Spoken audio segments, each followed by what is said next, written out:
TV.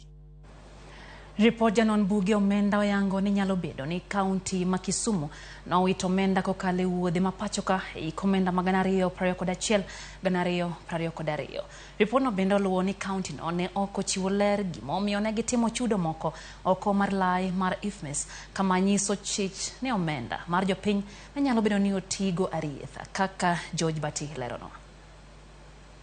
Lipod manyiso duoko mar nonro manotim kod janon buge omenda mag piny owacho ewi kaka tend kaunti ma Kisumu notiyo kod omenda hik omenda 2021 2022. Janon buge omenda okoni nitie ler ma ok giyudo ewi kaka kaunti no ne otiyo kod omenda. Nonro yango chudo mag wuodhe mane jotich kaunti ma Kisumu timo e pacho kaka achiel kuom gik makelo chich ewi kaka piny owacho mar kaunti ma Kisumu e telo mokwongo mar gavana Anyang' Nyong'o ne otiyo kod omenda.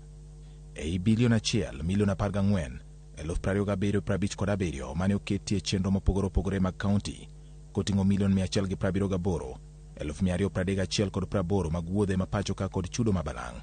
Chich nitie ewi milion 40,331,867 manochwal e bengi mar KCB mane ok nyal chiw lerne ne janon buge mag omenda. Omenda mamoko ma bende kelo chich en milion 11,436,470 mane kaunti koni ne gichiwo kaka omenda ming'ado wi osara ma jotich cham mong'ere kaka pei, ka gima kelo chich en kaka omenda mag pei ne ochul kokalo agulu mar wuodhe ma pachoka. Omenda machielo monyuolo penjo en milion 56,611,445 manochiw ne jotich moko 20 mag kaunti kaka balang' maggi ma ikoni ne giyudo e kind milion 1 kod milion 13. Kata kamano, ok ochiw ne janon buge ler ewi tich mane apisago otimo mane omiyo giyudo chudo makamano. Janon buge omenda bende koni siling 301 ne oket ne wuodhe mag ndege, kata kamano onge gima nyiso ni joma ne ochulo omendago ne oidho ndege kod romo kata bura mane gidhiye. E chudo mar milion 341,128,265 ne tije manotim kokalo IFMIS, obok mag nyiepo kata LPO kod LSO ne nyiso ni chudo ne owinjo bed milion 282,741,220, ka penjo en gimomiyo ne medruok mar milion 58,387,45 ne owuok.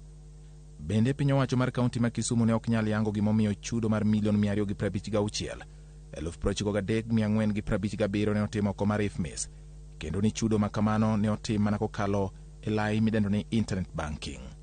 Nonro mag IFMIS bende nyiso ni nitiere chudo moko 13 mane okawo milion 88,546,249 manotim e yor aching', kama nyiso ni mudho ne oimo chudo makamago.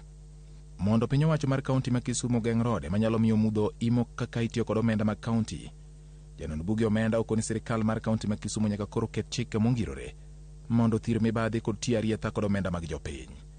George Bati, Ramogi TV.